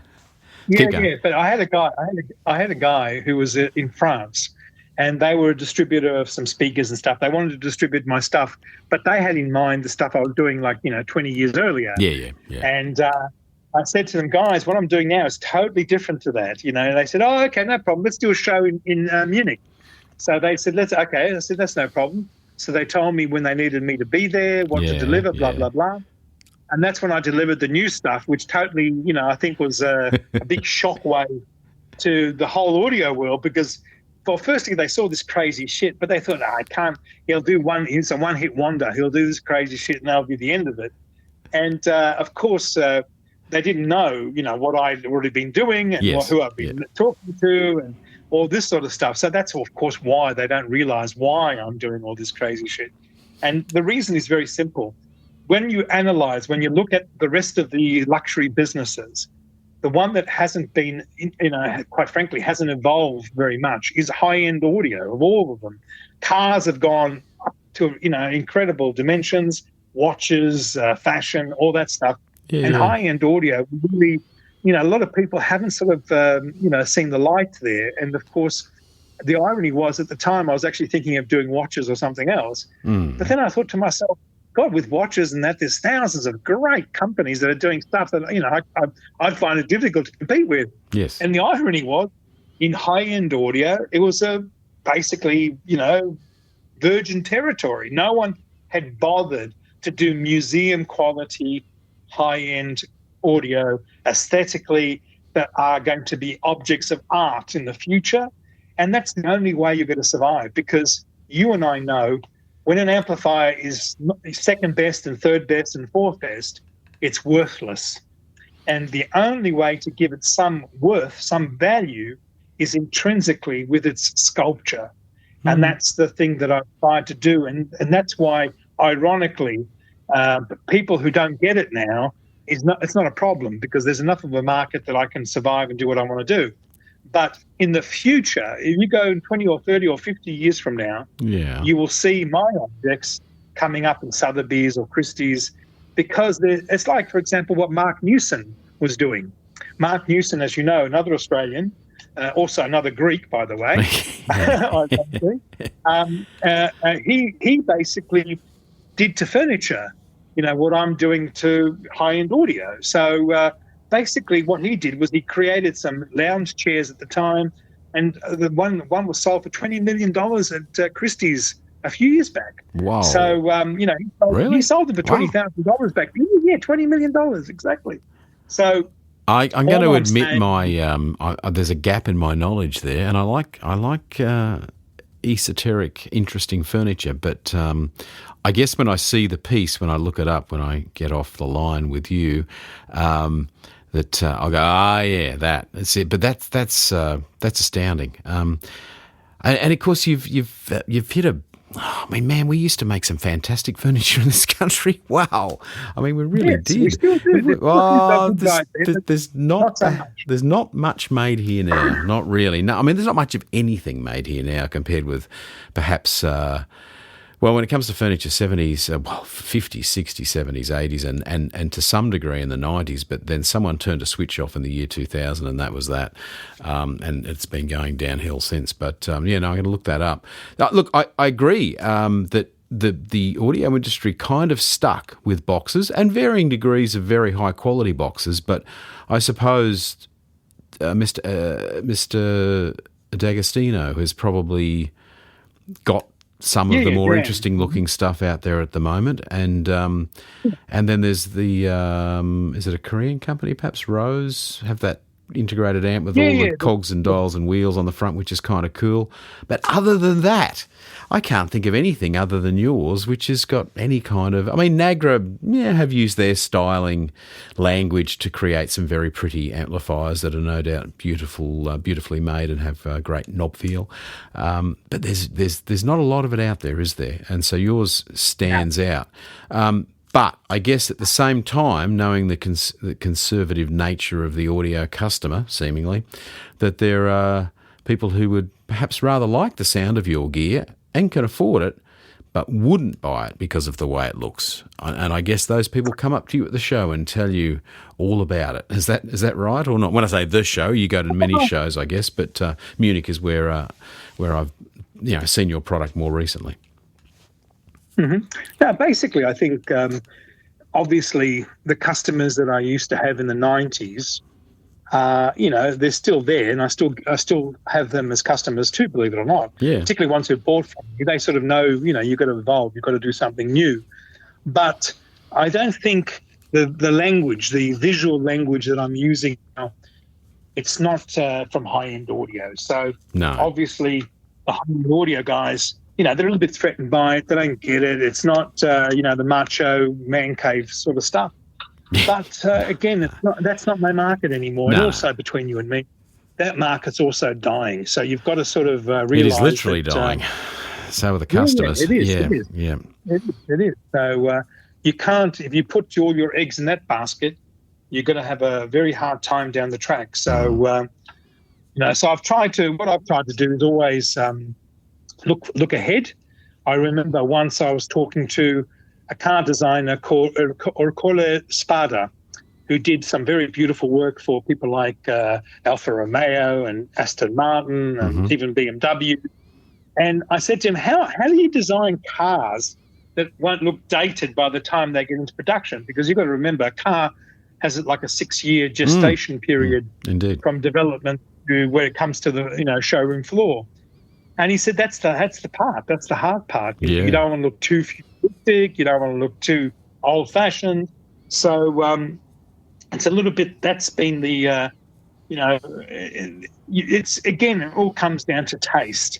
You have to have a certain level of taste, and that taste has to be hopefully good taste, because you could also make things kitsch and all that sort of stuff as well. Yeah. But that's unfortunately, when I first started this collection in 2015, I had to make the big decision: do I follow everyone else or do I go it alone? And there was no other answer really for me. So basically, I realised if I didn't do something that's totally and utterly different, there was no reason to exist. So otherwise you're just noise, unfortunately. As you know, when you were there in Munich, you saw it's just full of exactly. My son keeps saying to me, "Dad, everything here looks exactly the same." And I said, "Well, sweetheart, that's the nature of the business." It kind of does.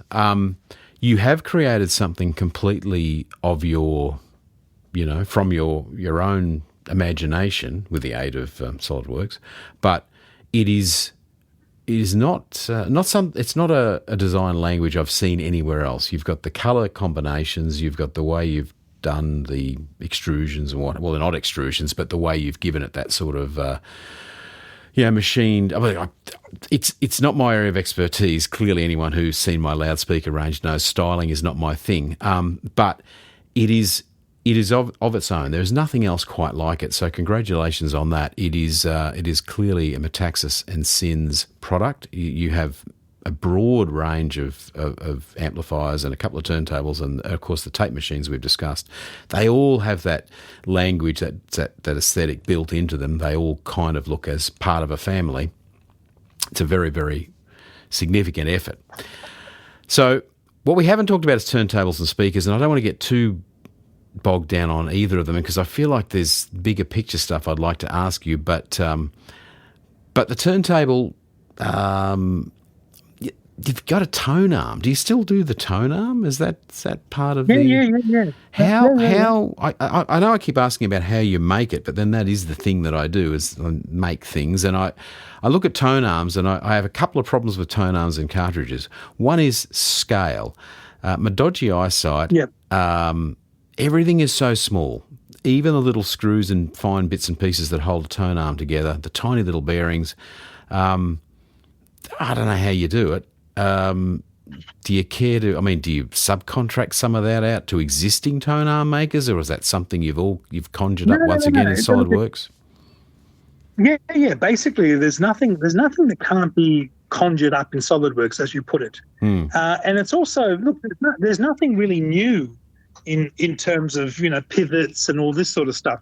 What I've tried to do also there, which is a little bit unique, is use my expertise, because, as I said, I was working with the luxury business, and I met a lot of crazy watch guys. And with the watch guys, you pick up a lot of stuff in terms of why they would do it like this and why they wouldn't do it like that and all that sort of stuff. And so you hope that, some of that's rubbed off, and also, they're used to working at that scale. So therefore for them, that's not a big deal to have stuff that's, that sort of microscopic by normal standards. Yeah, indeed. So, so you're using. But basically, do you use people who make parts for watches to make the parts for you? Is that how that's working? I mean, obviously you give them the drawings, but Because you're not machining them on a tiny CNC in your house, I take it. No. You can't do that.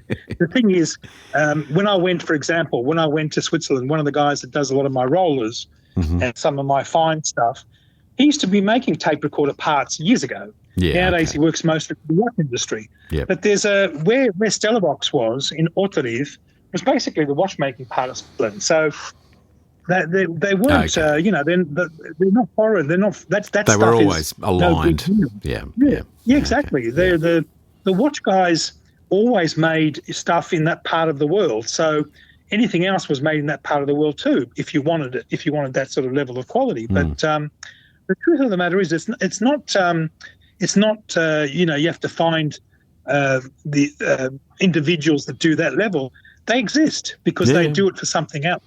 So as long as you find where they do it for something else, then you've found the people that can do it for you. So in my case, basically that's all it really was. I found guys that were doing that stuff for other people, and simply said to them, "Can you do this?" And these are the tolerances and the real key is understanding to talk their language, because the thing is.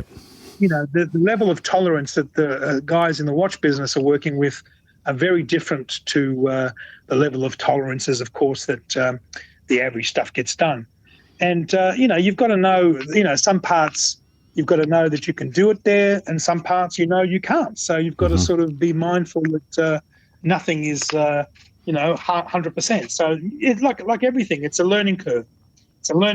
And it's also... one of the great things about doing this business for so many years is you go through supply, you find good suppliers, you find that they're not such good suppliers, and you find another supplier. So, but you've been around long enough that you know what to look for, what you should be paying for it, all that sort of stuff. Well, there's that too. Yes, It's not commercial. So, and do you if you're ordering some little tiny assemblage that's a few millimetres across and 10 mil long or something, and I don't know what, I don't have an example of a part, but do you order 10 or do you order like 200 on the basis that you might build 200 tone arms in the next X amount of years? Is that, or is it in fact that it's just too damned expensive to order 200 parts because each little tiny part is actually $50 each or something ridiculous? Is there anything you can tell us about that? Okay. Yeah, well, basically what I can tell you about that is it's the simple thing is you never order 200 because you can't use it. It's a lot of money to throw down the drain, number one. Yeah. Number two, one of the other great things that's happened in the last, say, 5 or 6 years even, is that you can get a lot of stuff 3D printed. Yeah, okay. You can get a lot of stuff machined quite cheaply. Even if you want to try, for example, China is cheap to do to do one-offs or two-offs or three-offs, just to try ideas. Yeah. You don't use them as the final thing, but if you want to use them to do some prototypes, that's where you have to know what you can't or can do. Yeah. Otherwise, the problem is you can't. If you build 100 pieces of something, and of course a lot of these companies, the minimum order is 100 pieces or 200 pieces. You can't. You're whistling Dixie, and it's expensive. Yeah. The other thing you've got to understand when you're dealing with these companies is there's also a tooling charge. So they'll always charge you to set up the CNC or that sort of stuff. Yep. So you've got to factor that into the price as well. So nothing is cheap when you're doing prototyping. So that's why you've got to minimize it, and you've also got to have a very clear idea of what you're trying to do before you go through all the trouble, because otherwise, you could be burning through a lot of money before you get to pay dirt. So the power of solid works, though. And that's only experience. Yeah, that's experience. That's why you have to sort of, I've been through enough to know what I can't do, what I can do. But the great thing is the knowledge that I have is useful for all industries, not just for my industry. That's that's also why I work for other companies too, because if somebody wants to build something that's very fine, very complicated, very mechanical, I do that. So, and that's not a problem for me. For me, these things are challenges now. At my age, it's challenge to do crazy. It's not. It's not about making money, because if you try and charge them what you think it's going to be really worth to do, they just say no, sorry, can't afford it. See you later. Yeah. So basically, you've got to have in your mind roughly what you want to do, and then you've got to realize that if you want it to be commercial, it's got to fit a few parameters. That's it. And then and only then you might be fortunate enough that you can do it. So in my case, the tape recorders were one of the things which I was passionate about. Otherwise, there's no way I would have done it commercially, to be bluntly honest. No. Because you never know if it's ever going to sell. No. And also the amount of money it costs to produce it, very few people can afford it. So you can't, you can't be ridiculous about it. No. But I guess the SolidWorks situation is that you can really finalise the design to a fair degree and have a good look at it and see how it all fits together and whether it's likely to work, so that when you do get the parts made, it is highly likely it's going to fit together properly. Is that? No. You think, look, to be honest, if you're using SolidWorks and then you spec it out correctly to the manufacturer, to the supplier, it's perfect. There's no deviation. If I say that the shaft is 4 millimeters exactly, and I need the shaft to be, maybe 0.01 millimeter bigger, but not smaller, otherwise it won't fit. They can do that, no big deal. So, and that's just knowing the manufacturers, knowing who to deal with, all that sort of stuff. So it's again experience, and you'll make mistakes too. So there's no such thing as a guarantee anything. No. So now, all of this really, other than the fact that it looks cool and is inspiring to look at and allows someone to own an audio system that doesn't look like a box or everyone else's, it's ultimately about playing music. Can you tell us about some music? What have you got a few tracks that are either super demanding that you tend to use as a sort of a musical testing sort of regime when you've developed another product or a new product? And what do you just like to listen to yourself? Well, look, to answer that question, the very simple answer is a lot of my own recordings, actually, because... bugger, we're not going to get those off Tidal, or are we? I mean... Oh, no, you can. I've got quite a Dropbox, so people can actually download them and have a listen to them. Oh, okay. But, what I tend to find is this. When it comes to, obviously you've got to have commercial stuff, because clearly your stuff has to work out there in the real world to listen to. But what I've always found is that if I want to judge the system accurately, I have to use my own recordings. If I want to judge the system by how it's going to sound in normal people's homes, then I use obviously other recordings. But I go through, like everyone else, I go through periods. At the moment, I'm enjoying very much Tori Amos's recording called Native Invader. Now that's it's a studio recording. She's done a lot of studio stuff, but it's very interesting the way she's woven stuff together. She reminds me of when Kate Bush was doing some of her crazy, more modern stuff. Yeah. And that is interesting. But that's, again, it's more taste, it's more art. That's a different thing. I tend not to I tend to avoid a lot of the audiophile cliches, to be honest, with recording, because I find they bore me to death, and also I don't find them all that interesting. It's when you go to some of these hi-fi shows, you hear exactly the same stuff. Of course, within that, you have to have a few of those to sort of guide you as well. So you do have to listen to it. You can't not listen to it. No, it's a thing, isn't it? It is. They do act as a bit of a reference, but so often the music itself is, yeah. So, do you don't want to flesh that out, that comment, and just tell the world what is the least pleasurable audiophile style track that you that drives you up the wall? No, I'd rather not go on, because I'll offend half the audiophile. but you'll please the other half, name, right? Yeah, there's one name. I can't stand Diana Krall. I can't stand her. Well, there you go. You've said it. She's a gorgeous woman, but and good luck to Elvis Costello. But the reality is, she doesn't do it for me at all. I prefer, look, if I'm listening to the sort of audiophile stuff, Patricia Barber's very good. I like some of her stuff. I think she's a bit more sort of interesting. And this is, I mean, the audiophile guy stuff. She's okay, but other than that, the rest of them, I really don't. The good old days where you had, the ones that we all grew up on. They're gone, long gone now. Sheffield Lab. I prefer. Yeah, exactly. But to be bluntly honest, the absolute best recordings to judge a system are classical, nothing to do with pop, because they're simply mic'd.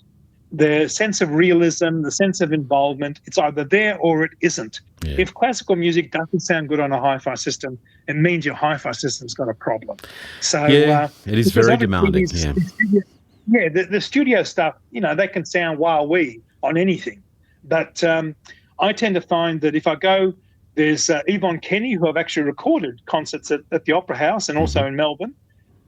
She did a fantastic recording with the Swedish orchestra in Sweden, and she did Handel's Messiah there. I used to record Handel's Messiah at the Melbourne Town Hall every year from about 2003 till about 2012. Okay. So I've got my own recordings of Handel's Messiah, and ironically, she did a fantastic one in Sweden, which is one of my references.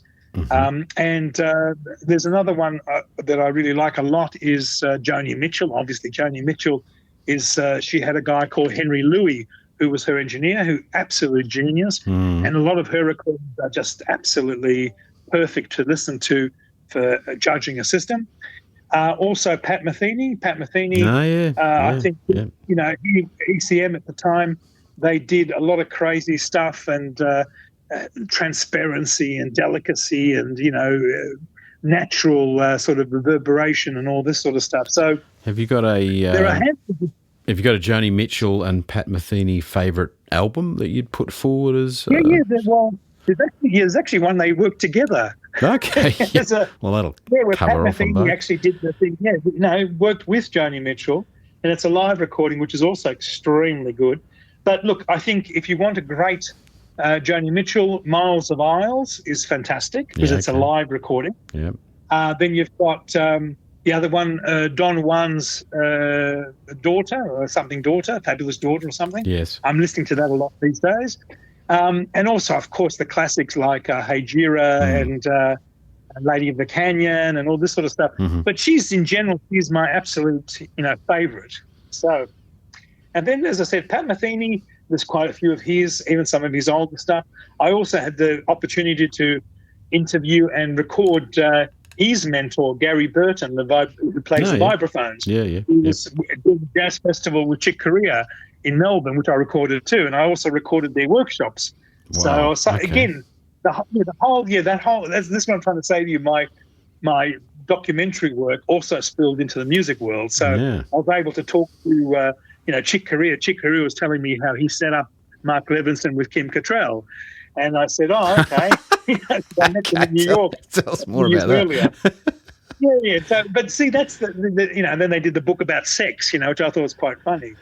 But the reality is that what makes life interesting is when you have this tapestry of very interesting and clever people, and that you can talk to them. I think I missed that a little bit because COVID a bit killed all that from when I was doing a lot of documentary work. Yep. But that's where I was eating from. That was where I was getting my inspiration. Sure. And then, of course, my art was being inspired by all that. And I remember vividly when I was with Frank Gehry in Los Angeles, sitting in his home, his cyclone fence home, with his paper chairs, those cardboard chairs he created at the time. Yes. I was sitting in there, and he was asking me, do you think I should go to Australia? The guys in Canberra have invited me to go and teach at the university there. And I was saying, don't do that. For God's sake. And thankfully he didn't. And he went and then he went on and did, of course, the Los Angeles Concert Hall, and then, of course, Bilbao and all this sort of stuff. Yeah. But and I was even at Zaha Hadid's 60th birthday party. Sadly, she passed away 4 or 5 years later. But, these people are, it's just unbelievably interesting people. And I was so lucky when I was trying to do my research because I didn't know how to design. I could do basic stuff back in the day in the 90s, but I knew that was my limitation. I had to learn how to be a better designer. Yeah, And sadly, the schools in Australia weren't the places to be. You had to go to either Royal College in London or St. Martin's in London, or there's quite a few colleges in New York. And I thought, no, I'm too old to do that. So luckily, I had the idea to do the magazine publishing, and then, of course, which went on to the television work. And so I got to meet all these incredibly creative, crazy people, and understood, because I was one of them. I was, I didn't feel like an outsider with them. I felt like a colleague, and they treated me the same way because they could tell, when you're creatively crazy, you ask questions that are inquisitive. You don't ask questions that are sort of, like a journalist asking a question, which doesn't make any sense sometimes. But so they got the fact that my spirit was with them, and therefore they just poured out all their heart to, whenever I asked them something.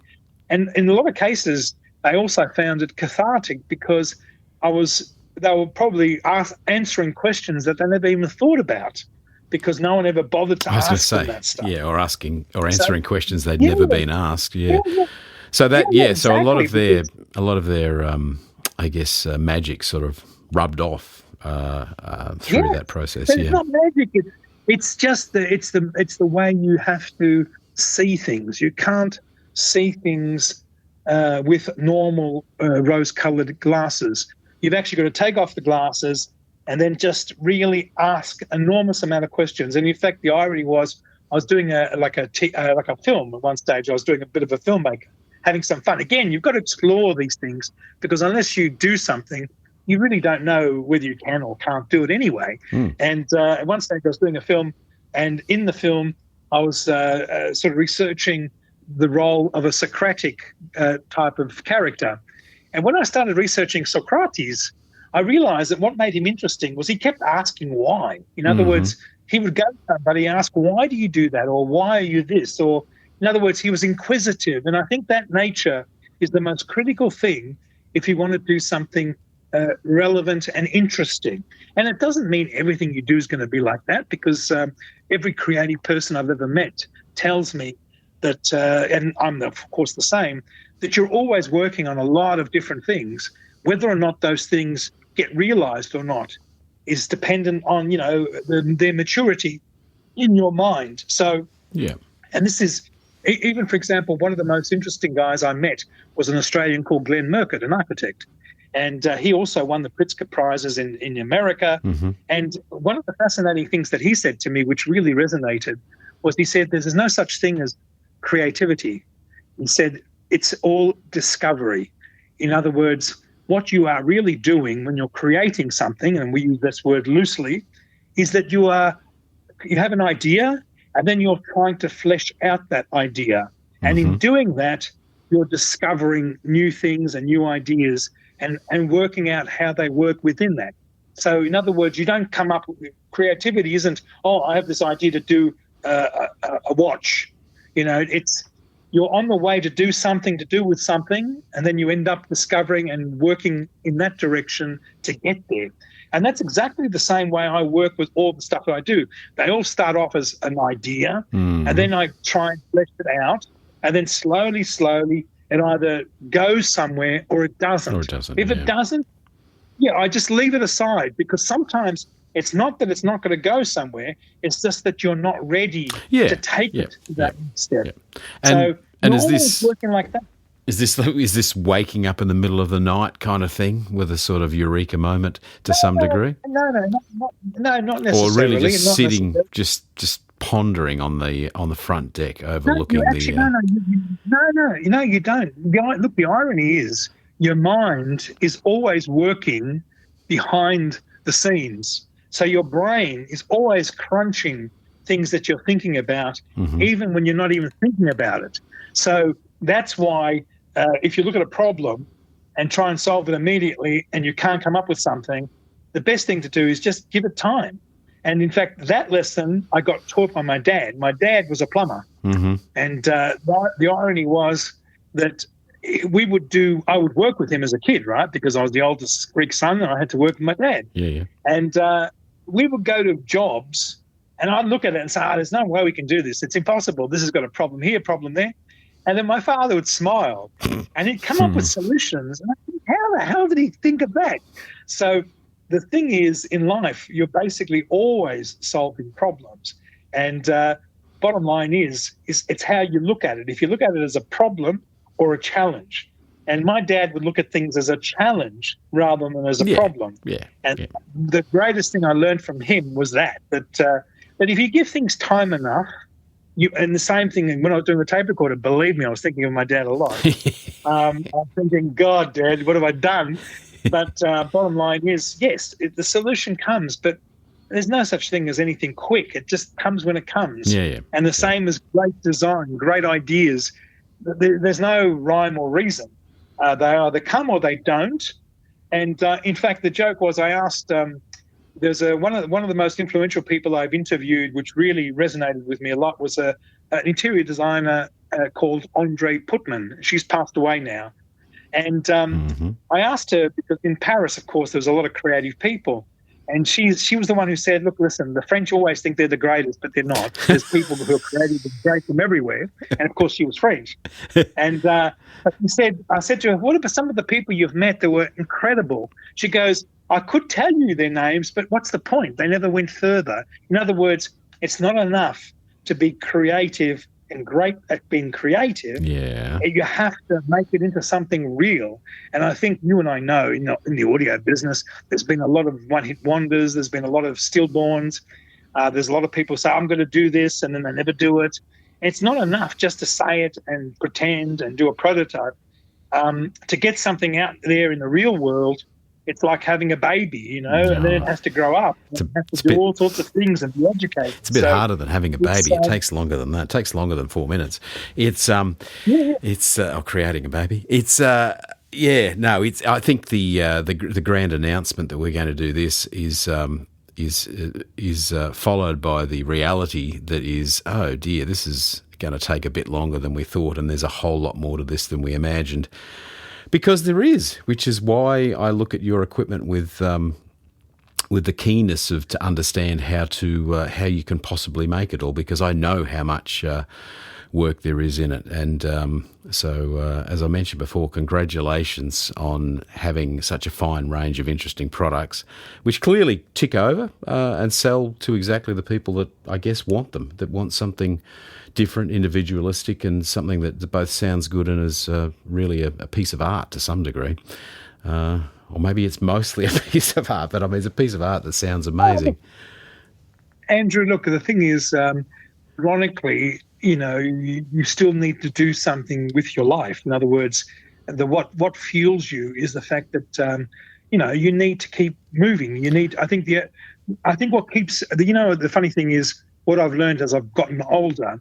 I was going to say I was going to wrap up, but you've just gone on to another subject, which is there's no such thing as retirement, is there really? I mean, how does that work?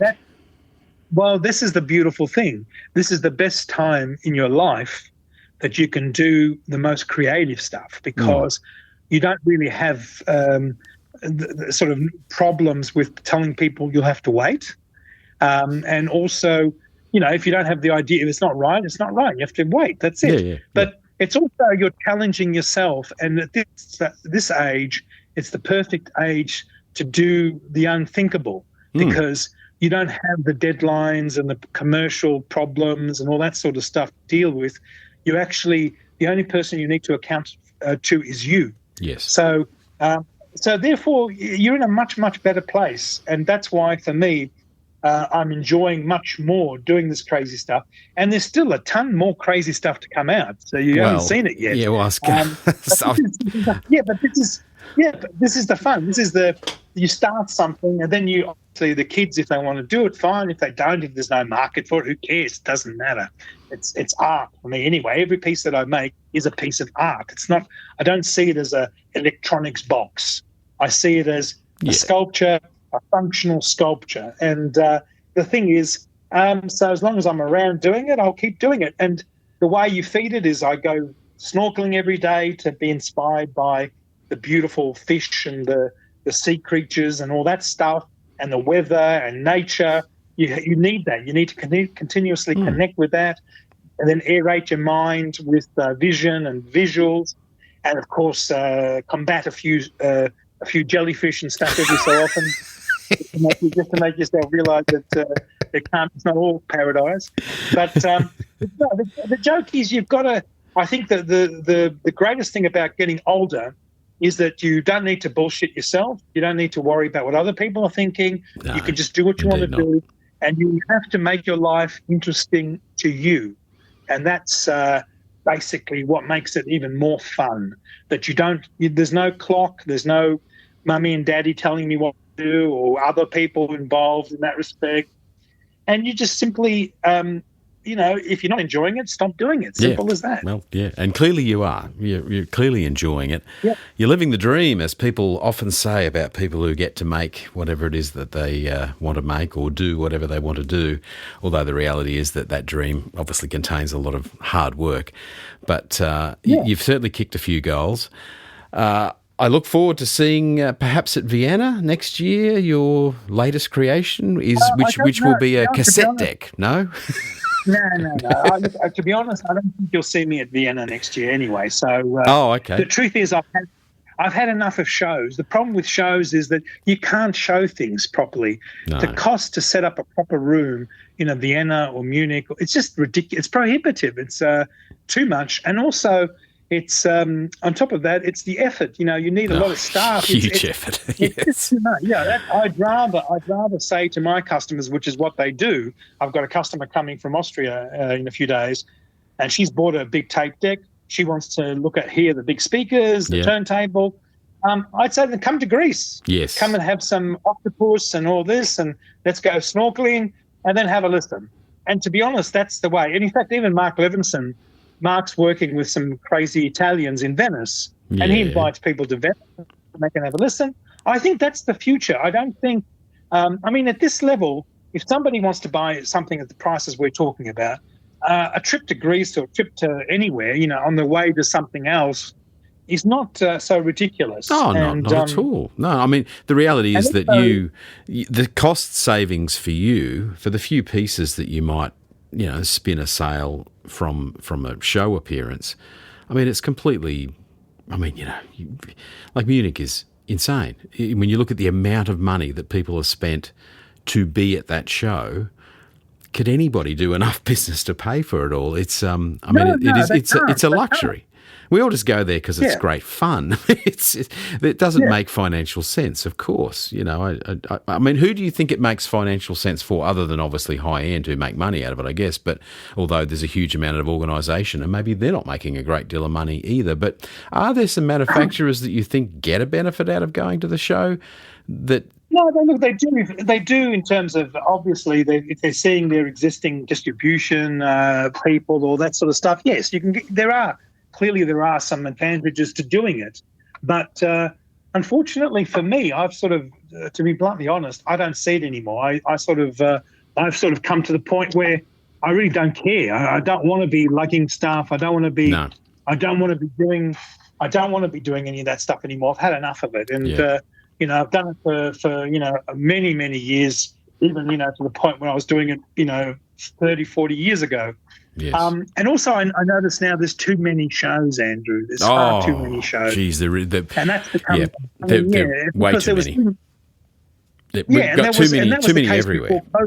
Yeah. No. Yeah, and that was the case before COVID. And then after COVID, they're back to normal, back to so many shows that it's pointless. So that's why I'd rather just have a holiday. If people want to see me and see all my stuff, because unfortunately, at any show and at any dealer or whatever, you can only get an idea. You can't see everything. Mm-hmm. So, if they want to see a lot of stuff, I think the only way is they can come to visit you in your own place, where you can at least give them the best possible chance to hear it properly. And after that, if they're interested, fine. If they're not, it doesn't matter.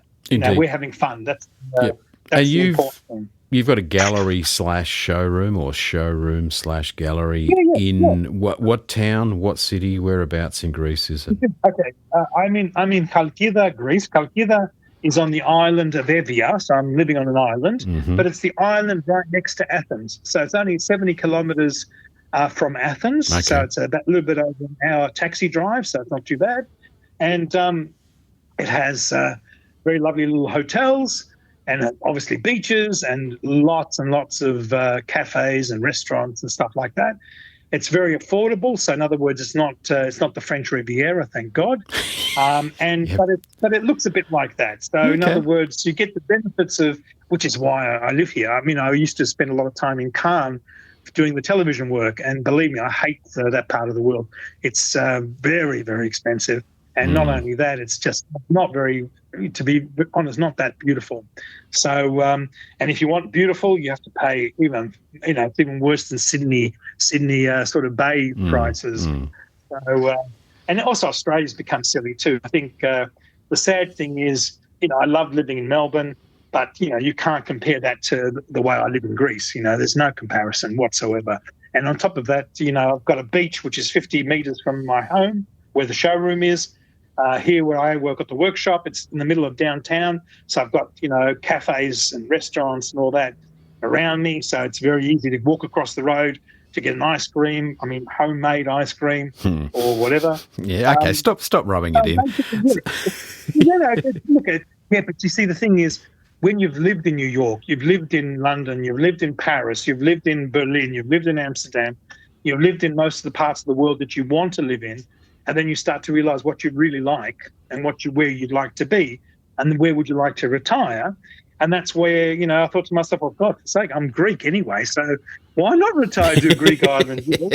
At least I speak the lingo. It does. So why not? It does, yeah, okay. So, I mean, language skills-wise, you've got enough that you're, I've got enough to order coffees and food and stuff. As soon as they start talking politics, my eyes glaze over. I can't understand what they're saying. If they start talking high-end bullshit, I just can't listen. I don't know what they're talking about. Just like because I never went to university in Greece. I went to university in Australia. Yes. So for me, that's enough to do dealing with the locals. To get by. Yeah. But I really don't do much with them anyway. So at the end of the day, most of my clients are via Zoom or on the phone. Or my family comes to visit me, that's fantastic too. But bottom line is, I like this lifestyle. It's idyllic. It's certainly sounds idyllic. You have to. Otherwise, what's the point? I mean, why do we kill ourselves for so many years? I couldn't agree more. To absolutely hate our retirement as well. Yeah, no, I'm with you. No, I think it sounds fantastic. Look, thank you so much for your time. It's greatly appreciated. It's a great story. I mean, I guess it's a great Australian story as well, although you've lived probably more time out of Australia than you've lived in it, which is fine too. Lots of Australians have, and they still call themselves Australians. You haven't really lost the accent, so not that it's a strong one, but if someone was to say what is the accent that you have, it's probably more Australian than anything else, which must, I guess, surprise a few people if they know you design what you design and you're living in Greece. To find out that you're from here is maybe a surprise for some people, I guess. But look, we thank you so much. I won't see you in Vienna, which is a shame. But at some point, maybe we'll be in Greece. Maybe we have to do a bunch of. We have to do a documentary on the Greek hi-fi industry or something, and we'll be there. It's quite serious. It's quite serious. There's quite a few people in Athens, for example. You've got quite a few big brands now that are Greek, so it's not as if it's unusual. No. And the irony is, they all keep saying to me, "Oh, you're Greek too. You're one of us." I said, "No. I'm from Australia, mate." So, because at the end of the day, in Greece, they see me as the xenos, the stranger. Yes. They don't see me as a Greek because I don't come from here. My way of thinking, all that is very, Australian. It's not, which is fine. For me, what that means is that I can adopt from any culture. I'm not stuck in a way that's, sort of stuck here. And also the way I've been educated is international. I don't, most of the typical way of thinking here isn't like that. And of course, this is a town. It's not Athens. Athens, of course, you've got anything and everything. But this is a town. So the people here are quite easygoing, quite simple, nothing out of the ordinary, which is great, which is fantastic. You see how the real people live. And to me, I get lost in this because they don't know who I am. They don't care who I am. And that's how I like it.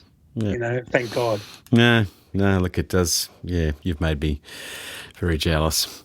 Well, thank you again, Kostas. We will absolutely speak at some point, somewhere. I'm not sure when or how, but I thank you for your time to chat today, and giving us a lot of insight into all aspects of how you make the gear, how you think it up, etc. So, I think the audience will be very appreciative. So, thank you, and we'll speak again. Thank you too. You take care.